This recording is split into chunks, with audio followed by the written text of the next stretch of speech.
Today, on this episode of RealityGays, Jasmine's life is in turmoil. Again. Yara is still mad at Jovi. Again. And you get RealityGays certified opinions, TM, on ice cream. Again. Roll it, Christina.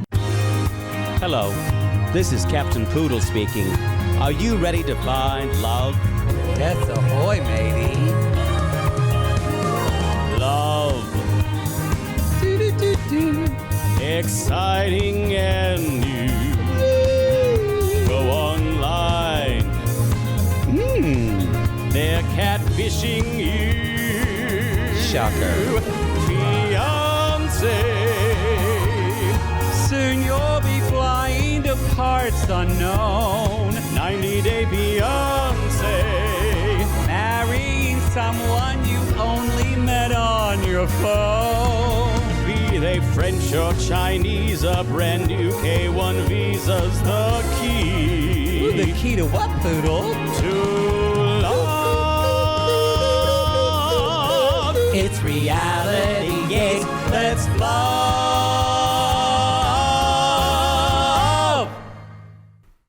Poodle, who knew that you would have something in common with Andrei and Libby?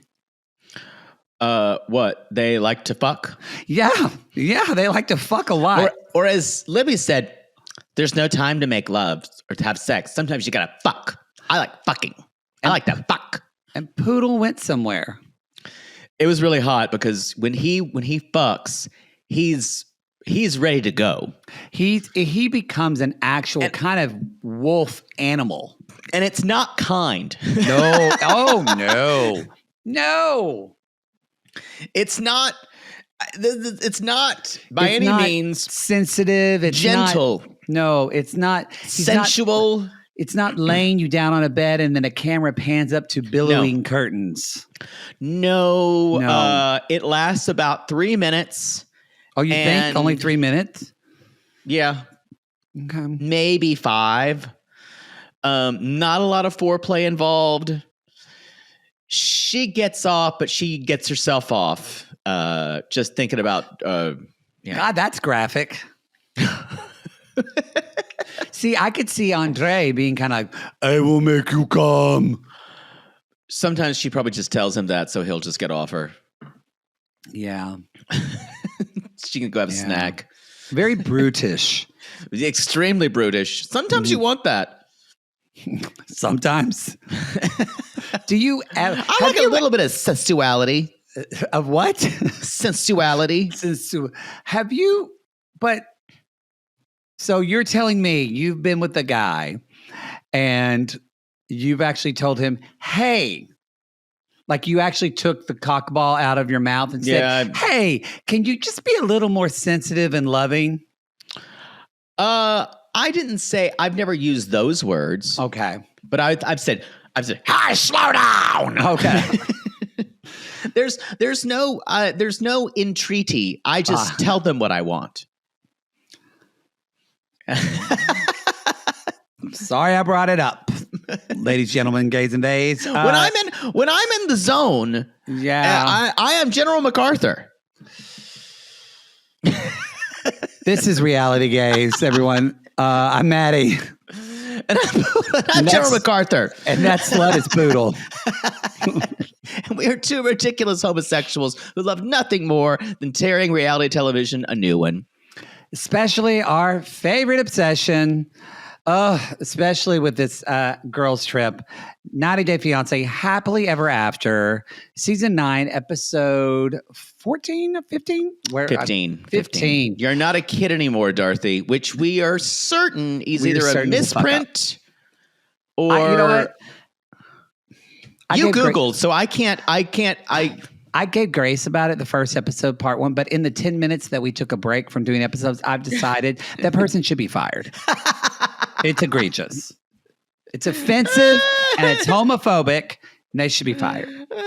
Sorry, Nicole, Jackie, someone at TLC get on this. We're upset, and we feel like Reality Gays is owed an apology. Yeah, almost certainly. I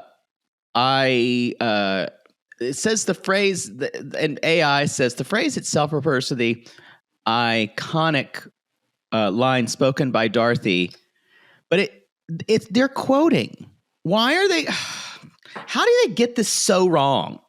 They got it I'm furious. because maybe it's someone who's not friends with homosexuals, or they didn't, they didn't ask if they're fucking gay. Well, I and feel sorry for them. if you're going to quote Wizard of Oz, call your friend, not in Hell's Kitchen, because they're all too young and just fucked up from fucking. You got to call like your Williamsburg. Got to go to Chelsea. Your Chelsea, your Chelsea Gays, your West Village. You got to go the Chelsea Gays. If you don't know a Chelsea Gay, you're fucked.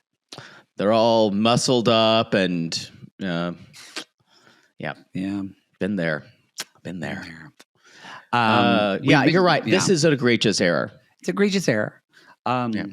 Anyway, we've mentioned them before, but we want to bring it up just one more time because it actually opened this week to previews. Our friend Drew Droege, Messy White Gays, y'all, at the Duke Theater in New York. Go see it. You didn't get to see it, but I have seen it. I think you're going to try to see it this fall in New York when you go. It's wonderful.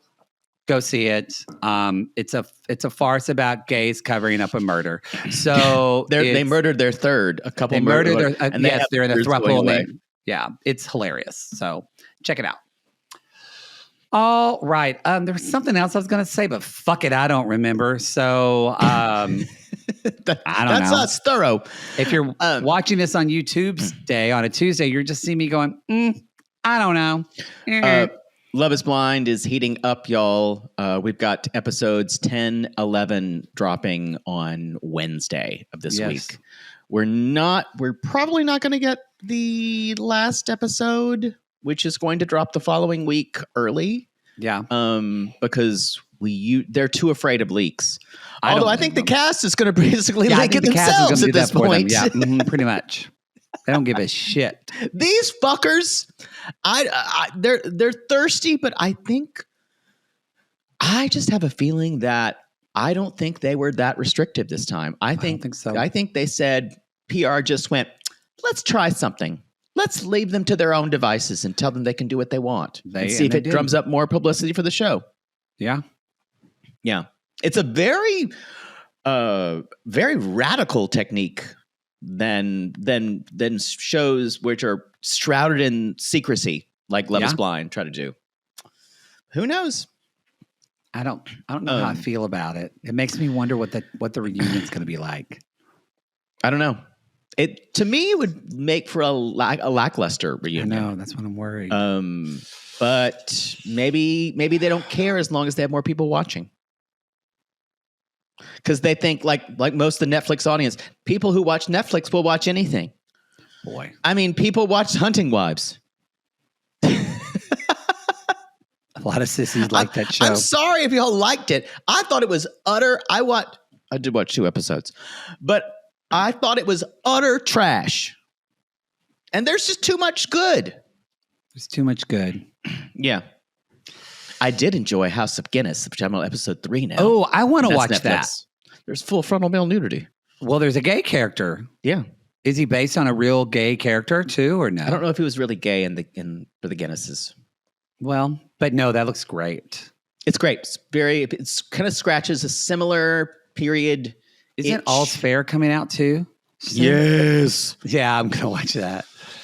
Yeah, it's just gonna be drag queen acting, and I'm women. Already. Sarah Paulson, Mm-hmm. Kim Kardashian, Niecy Nash. Yeah. Okay. Anything else? I think we're ready. Shall we jump in? Just 2 collabs we did. I Think Not. Oh, thank you. And we were on with I Think Not with Ellen and Joey last week. We had a lot of fun. Go over there. If you don't know I Think Not, they do true crime in a comedic slant. Yes. Very funny people.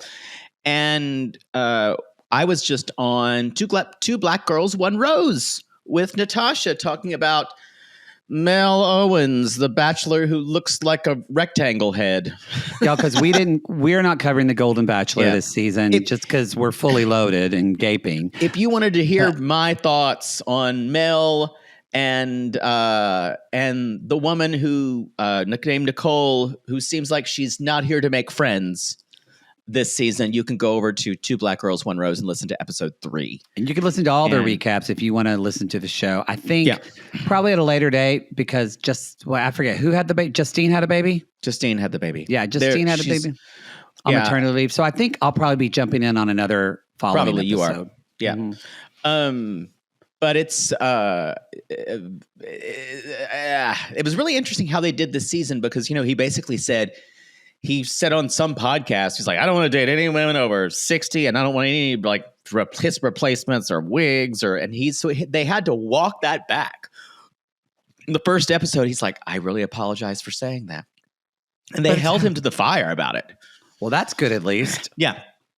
He's still awful. But he's going to end up with somebody who's like 58 years old.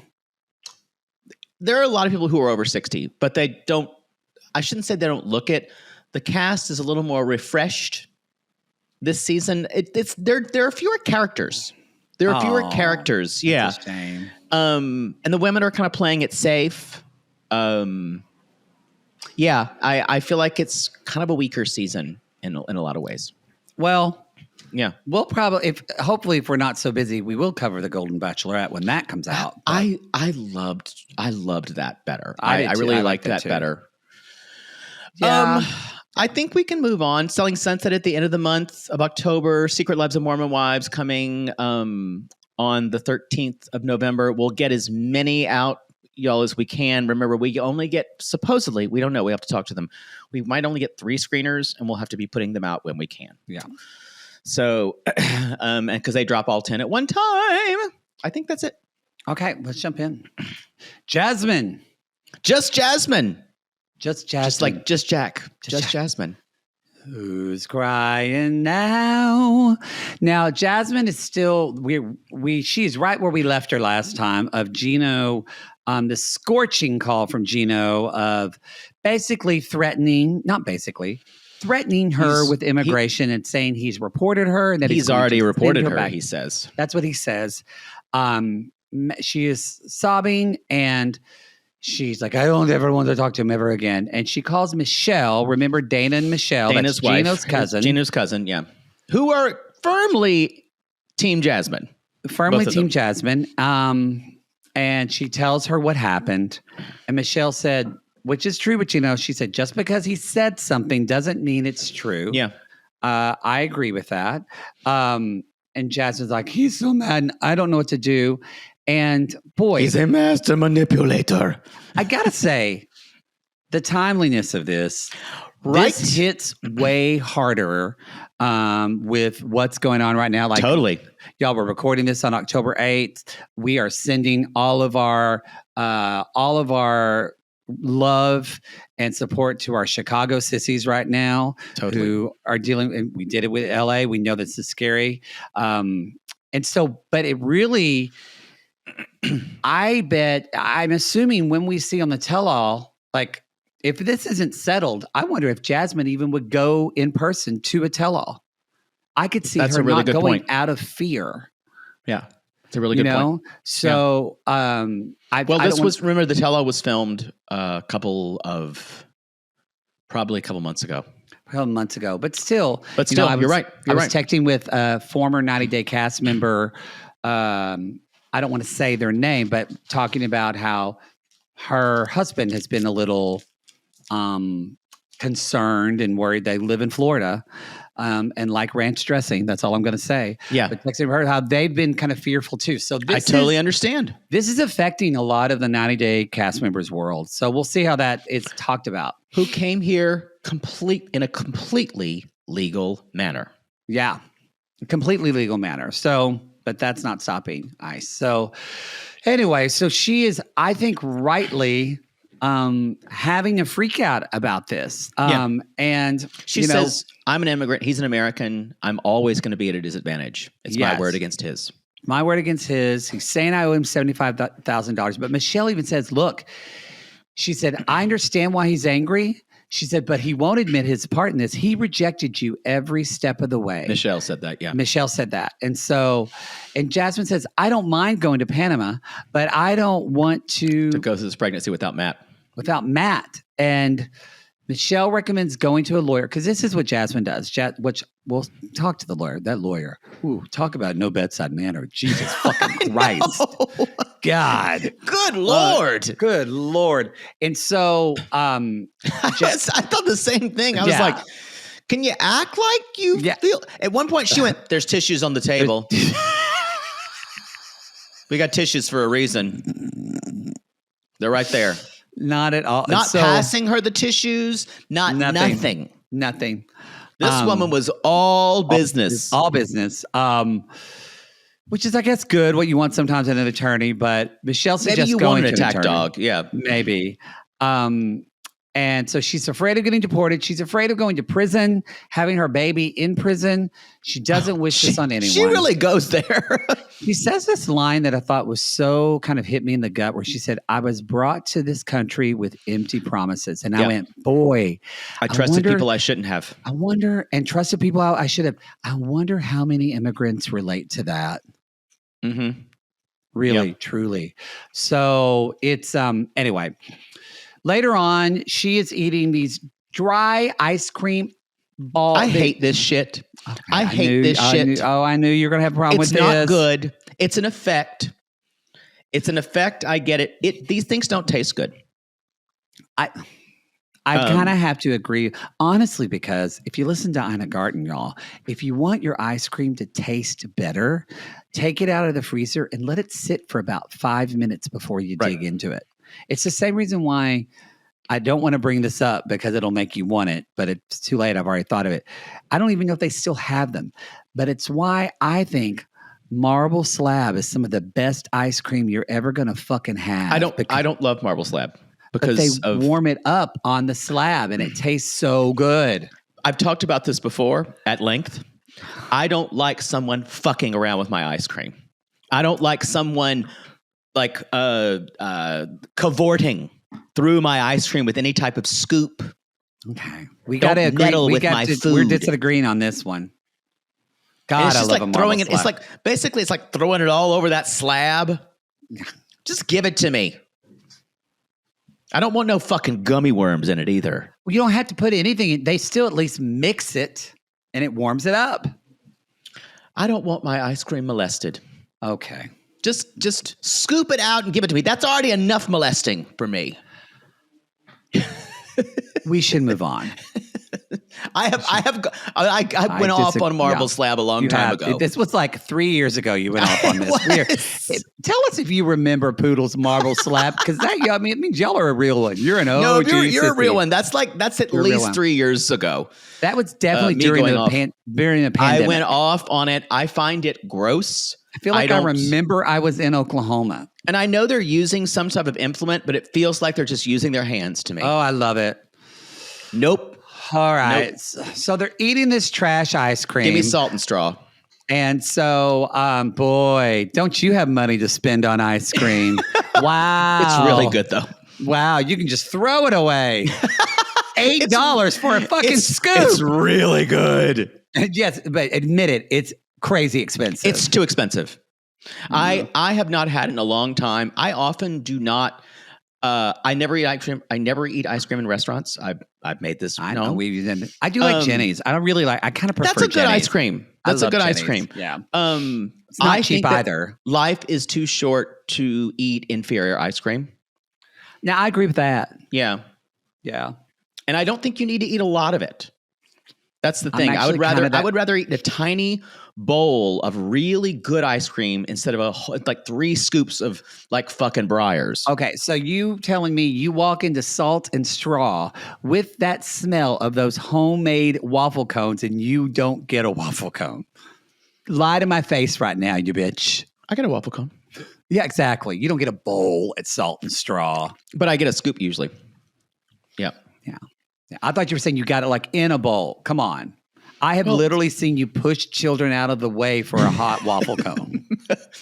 You think I'm kidding? They don't appreciate it. I think they'd be happy with it. I think I saw you scream. They had more time than I do. They do. Like you were in your 80s. They had the time as much time as they need.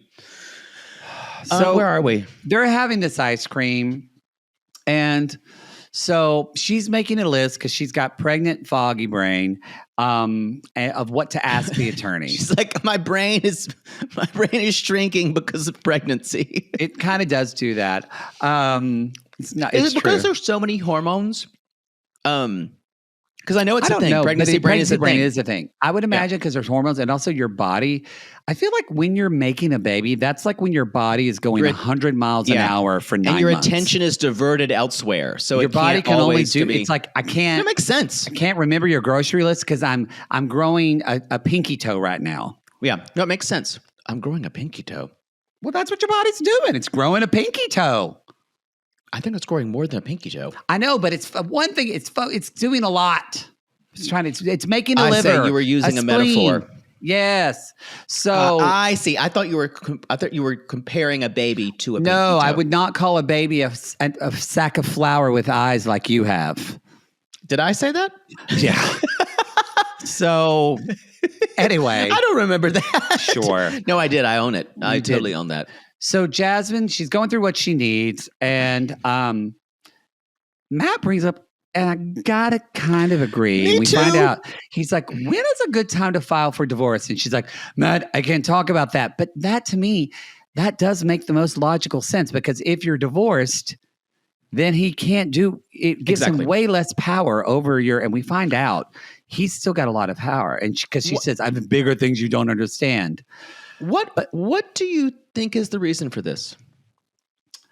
I think it's weird in that they're in this limbo. Jasmine, I actually think Matt feels more committed to Jasmine than Jasmine feels to him. I agree with you 100%. She's still in love with Gino, and a part of her, even though her mind knows that it's over, her heart can't accept it. She does not want to be divorced from Gino. And I will tell you She's that not ready. because she would have less of emotional reaction from that phone call where she would be 100%. more angry and less hurt. I agree with you. She'll never say that to Matt, or maybe she will. But I think Matt raised a good point, and he did it in a nice way when he was like, look, I've taken over all the responsibility. Right. And now he says, and I get it. It would feel gross to me to have my baby mama have her baby when she's married to another person. Yeah. And Matt feels really unfair. Really terrible about introducing her to his mother when she's divorced. So I don't blame you. Can you imagine what Mother Bapoodle would say if you told that to her? She would freak out. It's already bad enough you're married a man. And now you're not divorced and you're having someone else's baby. Jaybird, I wanted more. I guess I'm a bad mother. That's how it would. I tried to raise you right. Can't go to Ingalls anymore. Can't show her face. Boy. I got over a lot. What's Aunt Jane gonna say? Oh, yeah. So Jasmine is very nervous about going to the lawyer. The thing about Jasmine, she's so anxious that just getting knowledge, she doesn't want to find out. Her attachment style is so it's her anxiety is so interesting. Yeah. That it actually prevents her from doing anything. It does. I agree with that. They're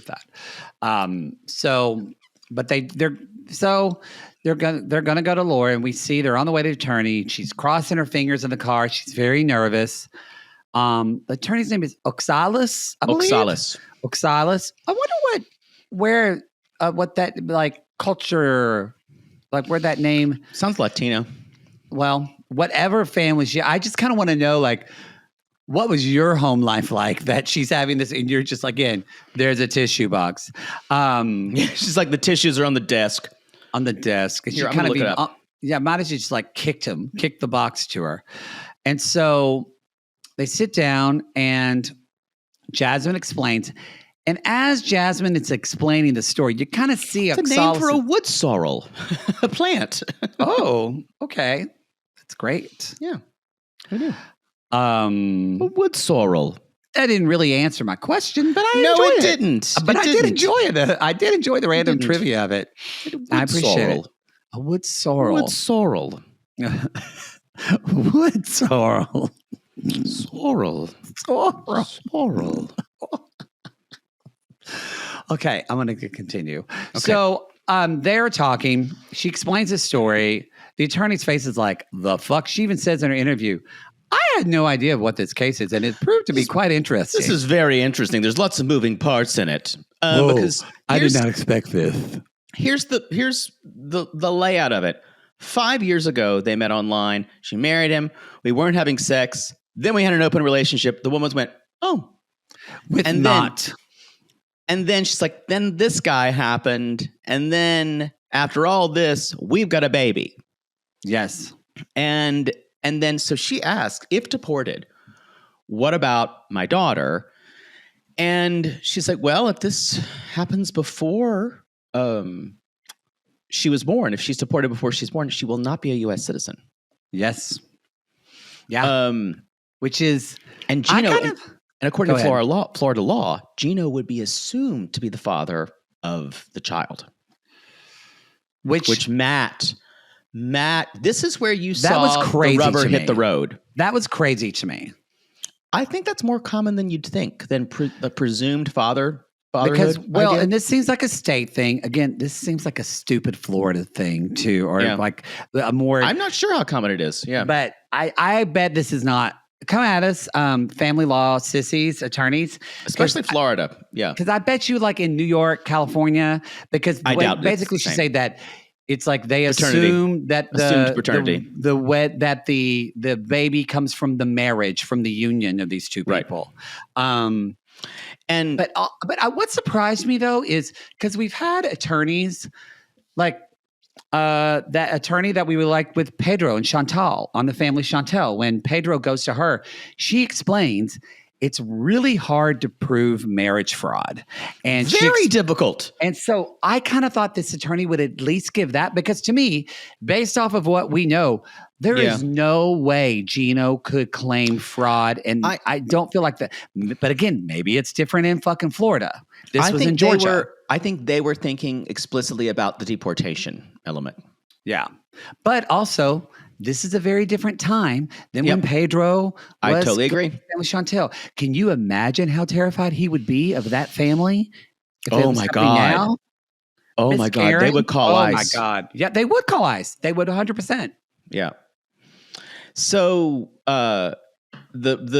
and the lawyer goes, the problem is that you're still legally married. And Matt says, what if she were to divorce and marry me before the baby gets here? The lawyer in a perfect world, that would help, but that's probably not gonna happen in the timeline. And she basically says the first step is to end your marriage to Gino, which is what Matt had been suggesting. Yes. And this is the other thing. And she's like, but if I tell my family and everything, I'm going to have to expose all the lies. And she's basically thinking, and that's when the lawyer went, yeah, here's some tissues. Here's some tissues. But if you want one. I'm going to ask AI, but I just realized though, but they're talking to an attorney in Florida. Uh-huh. They were married in Michigan. And Gino still lives in Michigan. And if he lives, so I wonder if they really need to talk to someone. Because I just Googled, they're in uncontested divorce with no children can be filed in the fastest can be 60 days, not any less. Yeah. But 60 days in Michigan. I think if the child's going to be born in Florida, though, that means paternity would be established by Florida law. I guess so too. Yeah. Yeah. I'm just asking what it says about Florida. What would be the quickest? So, because it's a state by state thing. So, but basically, Florida says though, but I guess not. But that some divorce can be 20 days. Wow, wouldn't that be great? A simplified divorce. So, Gino's not going to go for that, unfortunately. No. Meanwhile, later on, we are brushing Coco's teeth and shaving his ass. Sorry, I want to say one more thing about this. It says one of the key requirements is, though, for a quick divorce is one of the residents have to have been a Florida resident for at least 6 months. Yeah, that's probably not going to happen. Yeah. Anyway, moving on to ass shaving. Back to Coco's ass. You know, that poor dog, because you know it grows out stubbly. I know. That doesn't feel good. And you guys, the bottom shaves their ass once and never do it again. I did it once and I will never do it again. I will never. I've had thankfully I'm not that hairy and it's all blondie, things you wanted to know. But I had one guy like say, "Hey, I really like a smooth butthole." And I said, "Well, then you can go fuck someone else." Yeah, I'm not too old to do anything like that anymore. No. The time to do that is when you're early 20s. Don't get me wrong. I still don't get any complaints about it, but I'm not. Yeah. I'm not doing that. So Jasmine says, "Coco, we're going to get deported." And Matt's like, "Stop saying that." And this is so great for him to say, "I'm scared too." And this was finally, can I just say, her face. And this is for a lot of y'all.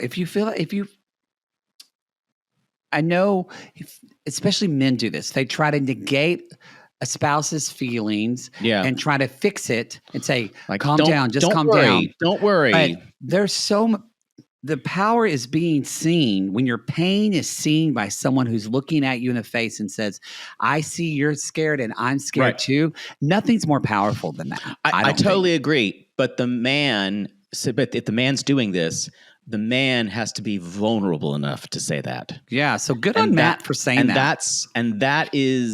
That's the stretch. Yeah. Which is why men in generally try to say, "Don't worry about things." That's how they try to fix things instead of validating and saying, "I feel that way too." The only thing that might help this is if Gino does find out that he could be like the child legally responsible for the child, that means he would be financially responsible for the child. And Gino was never going to accept this baby. Well, and he doesn't, more than anything, if the baby was born with complications, it would be his insurance. Like if you told Gino all that, he would want to fast track this divorce as quick as possible. Yeah. Matt basically says to her, "We're going to have some headaches and you're going to have a lot of arguments with Gino, but we're going to work through it. We're going to work at it." And they're talking, Jasmine says, "You heard the lawyer. We have no ideas about the regulations of the state. Imagine I still get deported with my daughter in my belly because, and then she says, because I really like you and I really want this to work out. I like you, Matt. And I wish she just said, I love you." Yeah, because she's not there yet. She's not there yet. He does. He said it to her, but he's not there. It's nuts. I'm going to say this now. It is nuts that she. God, she has. Well, this is what other choice does she have? Yeah, I get it. That's why she's got no home. She had nothing. But he does say, "I love you. You're closer to me than any woman ever has been. You're my family." Jasmine also likes weird guys. Yeah. Matt's not like quirky weird. Yeah.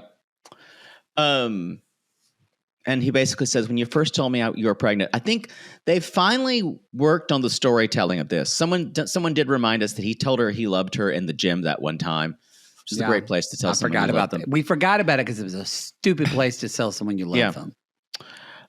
Exactly. The other part of this is someone reminded us that, remember, Jasmine said that she would not get emotional with someone like Matt. That was the whole intention of bringing him into the open relationship. Mm-hmm. Yeah. So it almost feels like we had to, if they were in that model, if this was like a short story or a movie, you would say there needs to be a scene where she actually says, "I can't be friends with you anymore, Matt, who just fuck, because I love you." Mm-hmm. But that never happened. It never happened. So it feels like he's loving her. There's a quintessential problem with the way this story works. And the producers on this are probably faced with the idea that Jasmine's never going to say this on camera, but they need to script something where they can where we can finally figure out how Jasmine feels about Matt, because it feels one-sided and it feels cruel to do this to Matt. It does. Which is why it's never felt like it made complete sense. Even if it's stretched truth, it doesn't feel like it makes sense. Mm-hmm. So anyway, he says, when you first told me you were pregnant, I realized it was time for me not to grab my dick and run, but to be a man. And I've accepted it. I love this kid and I don't want anything to happen to her. I'm scared too, and I'm going to try my best to fix it. I will waste more time and money than Gino ever will. And then the baby kicks hard and he puts his mouth kind of like on her belly and kisses her belly. And she kind of lays there for a minute. I got to say, this was definitely like the sweetest scene I've ever been between them. Moment. We needed to see this. Yeah. But she says, I don't know where I'm going to get the strength from to be strong for my daughter. I need to see my mom. So we're going to see her call her mother next week. Who knows nothing. Who knows nothing. Nothing. Still thinks she's in Michigan. Yeah. I understand that. Just, it's better to tell them when they need to know. It is. I agree. Shall we go to upstate New York for our Florida contingent Lake Placid / girls trip? I mean, yeah, the guys are there. Also, the guys are there. But who fucking cares? Last we left them, Yara is pissed. And Jovi still, this is what, we don't need to rehash all, we've already talked about the fight. We don't need to rehash all, but I think the main thing though we need to see is that Jovi, this is textbook, any straight men that are watching this, or anyone really, but if you apologize like Jovi, you need to learn how to apologize better. Yeah. Well, Jovi is apologizing in the way someone does when they still don't think they've done anything wrong. But it doesn't matter. What you've done wrong is hurt your wife. Yes. Yes. It doesn't matter sometimes it doesn't matter what your intention was. And don't say you're sorry and then try to explain more. Because if you're saying you're sorry and then try to explain your intention, it sounds like you're saying, I'm sorry, but you didn't get what I was meaning. You took it wrong. Exactly. This is on you. Blah, blah, blah. You just need to say, I'm sorry. I can see or I understand how that felt really shitty to you. Yeah. That sucks. It is amazing how I think we would, if people learn to apologize more fully and more completely, I think so many arguments would be resolved. I think one reason why I was at my job for so long. Well, I did a good job, but you wash dishes well. I washed dishes well at the law office for 18 years. But no, one of the things is when I was first. It was like the first 6 months of being there, like we were doing a big filing, and it was new for me, like the only second time I had done it, and I fucked it up. Yeah. And I went straight to my boss and just said, hey, I fucked this up. I'm sorry. Mm-hmm. And he kind of said, wow, no one really does that. Thank you. Yeah. And I think that people make excuses. Yeah. They're like, well, this happened. And I just went in and said, nope, I don't have an excuse. I fucked it up. Yeah. And I think that goes a long way in life. I agree. It's what he's doing here it doesn't matter if you intended to hurt someone's feelings in a way. Yeah. And you can even say, I'm sorry if that hurt your feelings. Yeah. But just take the part, and you don't have to say what I intended was. You can say that wasn't my intention. Because when you start by saying what I intended to say was you're beautiful. Which Joe, it means that you Joey still didn't understand what I meant. Because Joey still said what I meant to say is that you look a lot better than you used to. How is somebody supposed to take that? Yeah. Like, if your husband is one of those people, or your wife is one of these people who says I'm sorry like this, show them this scene.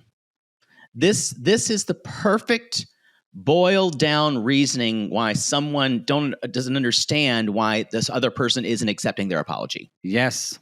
Yes. Yeah. Agreed. It is. I guarantee you, men and women are having this same fight, or men and men, or women and women.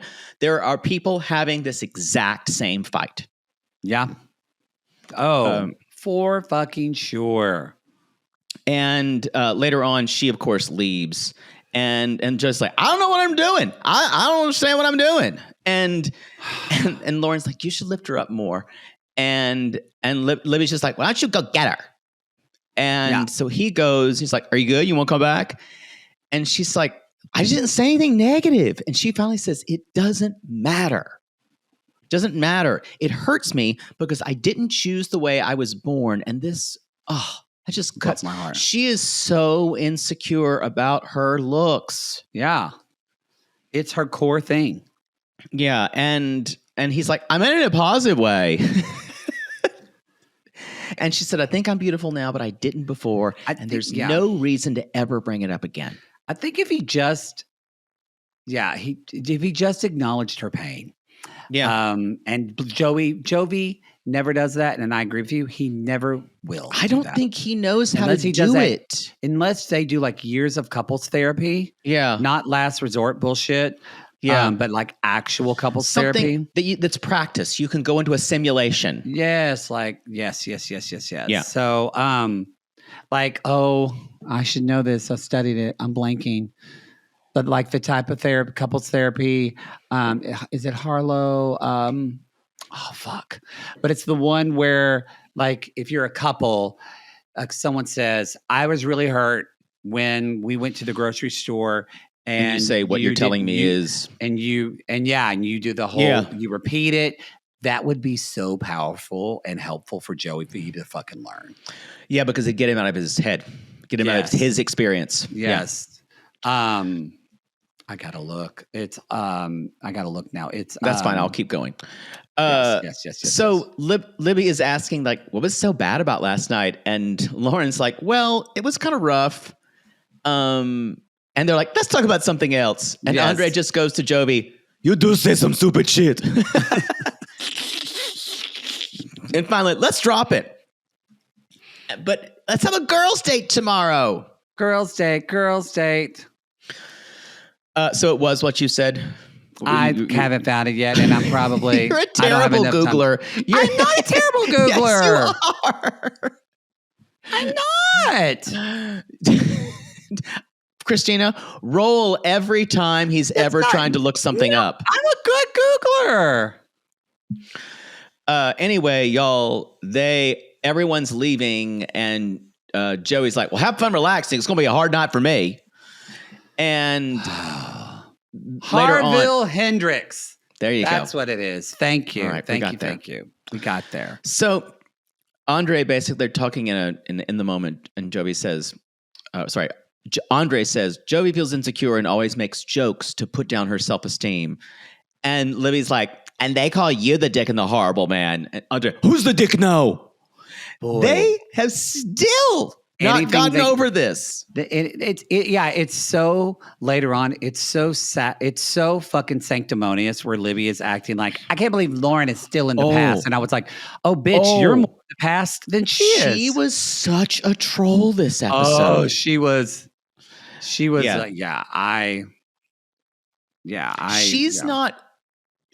not good when she's not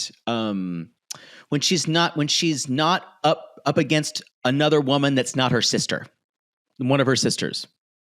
If there's another woman there, Libby's going to take the low road. She's going to mean girl it. She is.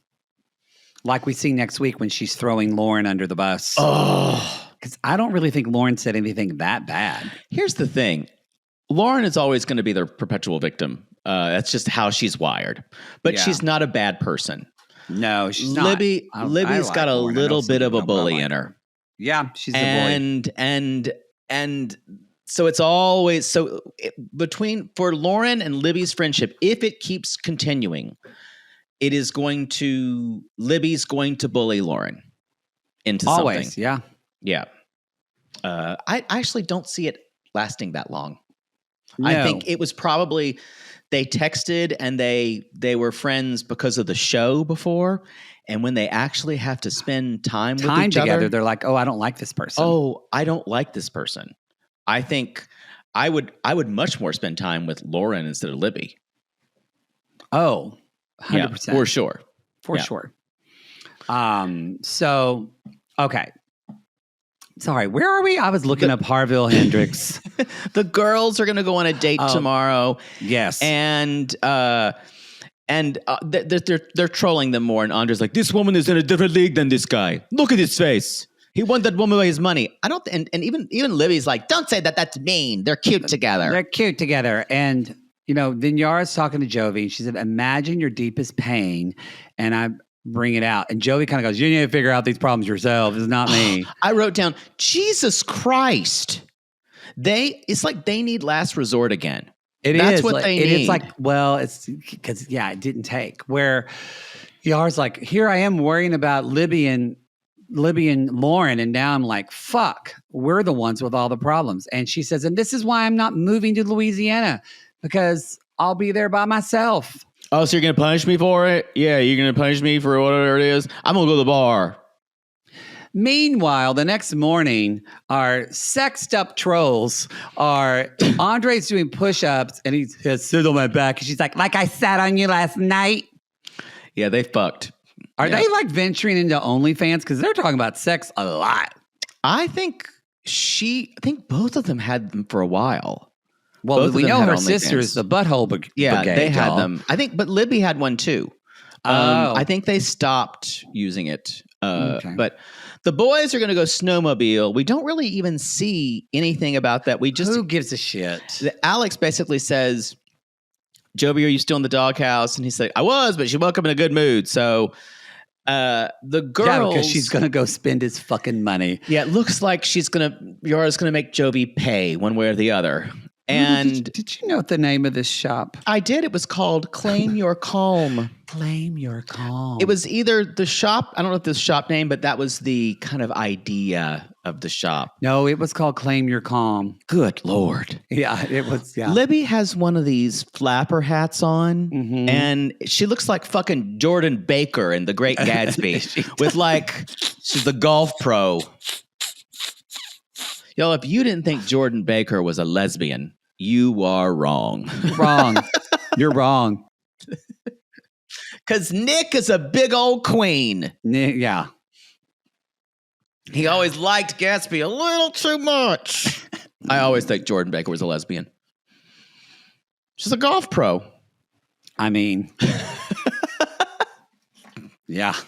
Can't be more coded more than that. Not more than that. So they're talking about shopping. Loren saying shopping raises endorphins, and Yara's like, it's much better than sex. And a Rolex lasts longer than sex.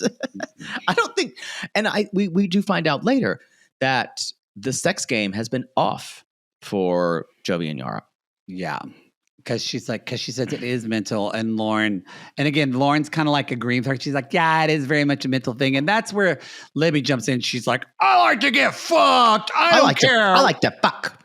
And that we've called it, y'all. We said it before. You said it seasons ago. Y'all, they fight and fuck. And that's part of their kink.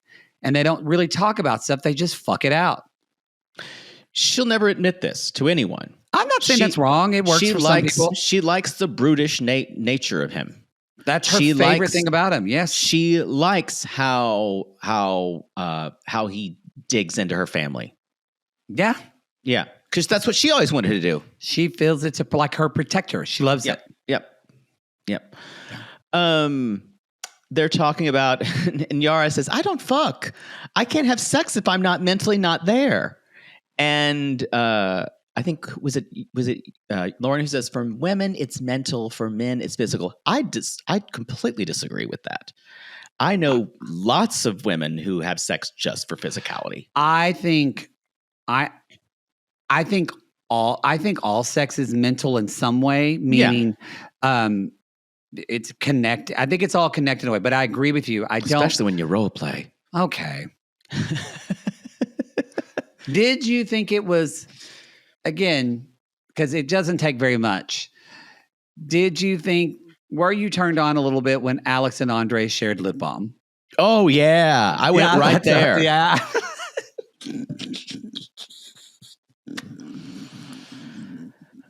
Oh, I forgot my lip balm. Here, you can have some of mine. So does that mean technically they've kissed? Yes. Yes, that's exactly what that means.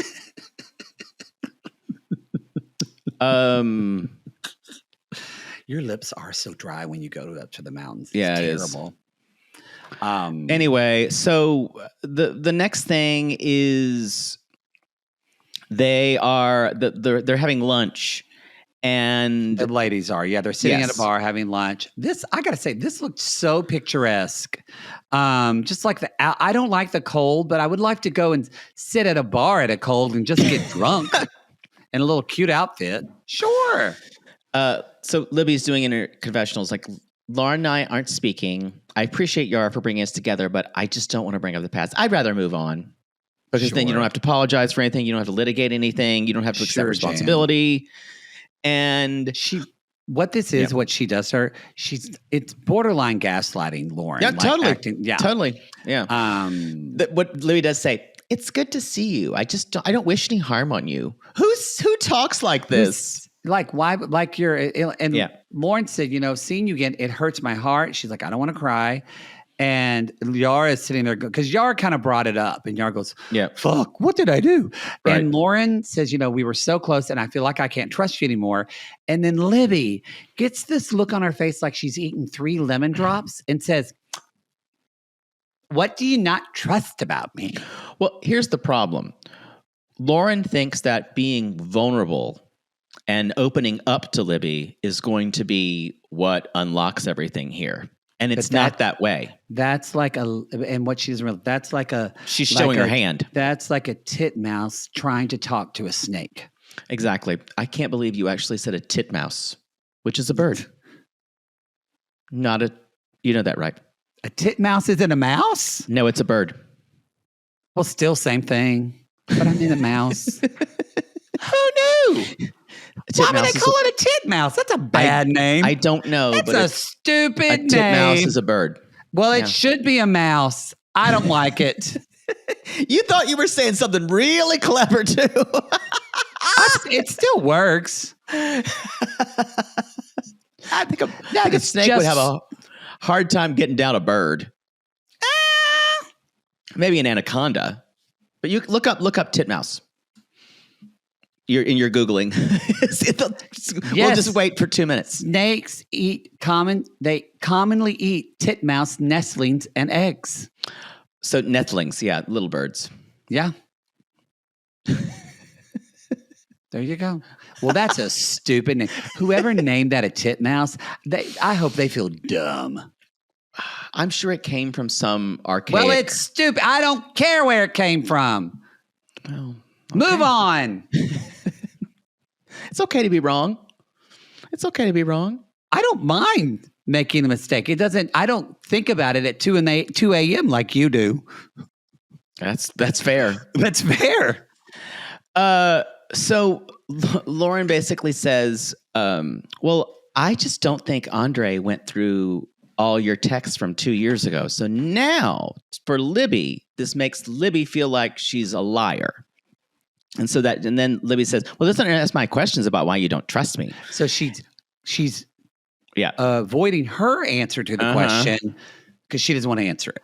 Right. And she is openly asking Loren to challenge her, which Loren is refusing to do.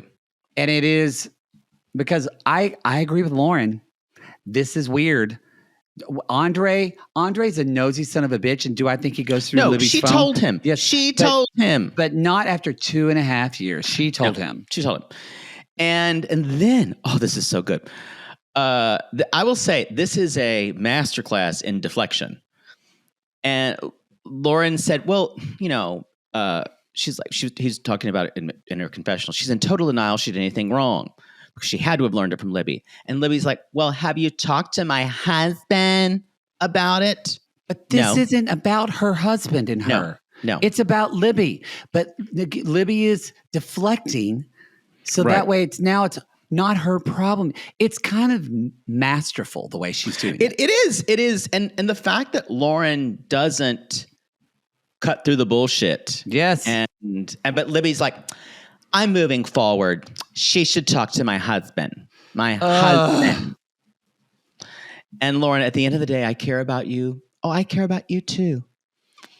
And then Loren has to be the big. These are actually diametrically opposed ways of communication. Yes. And they're never going to meet in the middle because Loren has to victimize with this last thing. And the fact that you think I would do anything malicious to you hurts me. Libby is going to take that and spit on it. She doesn't give a fuck. And she says, a best friend doesn't bail so fast. And Lauren's like, let's move along. And we're going to go to a bar tonight. And my prediction is that Loren is crying by the end of the night. Yeah. And Libby is pissed. Yep. It's going to be like a snake swirling around a frog mouth. A titmouse. Well, no, a frog mouth's a bird too. A frog mouth is a bird? A frog mouth is a bird. I have never heard of that. Yes. So a frog mouth? I feel like they were in one of my children's books. They sound like frogs when they call. Weird. They have a weird mouth. I think. How do you remember your children's books, but you can't remember something from last week? You know, it really is. Ellen's told me this on I Think Not. It's probably, it's a bird. Trauma? It's actually a pretty big bird. It wouldn't ever get bit by a snake. It probably would eat a snake.